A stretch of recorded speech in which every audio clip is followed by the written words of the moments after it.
2026 ஆண்டுக்கான ICC T20 உலகக்கிண்ண போட்டியிலிருந்து 100க்கு 100% பங்களாதேஷ் விலகி இருக்கிறன்றத இப்ப ஐசிசி அறிவித்த செய்தியிலிருந்து பார்க்க கிடைத்திருக்கு.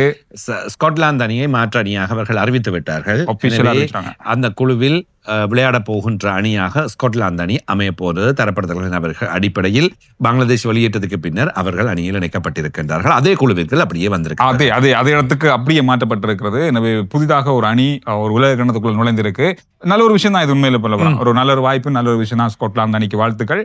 அதோட 2031 ஆண்டு நடக்க போற உலகக்கிண்ண T20 போட்டிகளை இந்தியாவும் பங்களாதேஷும் சேர்ந்து தான் நடத்துறதுக்கு இருக்காங்க.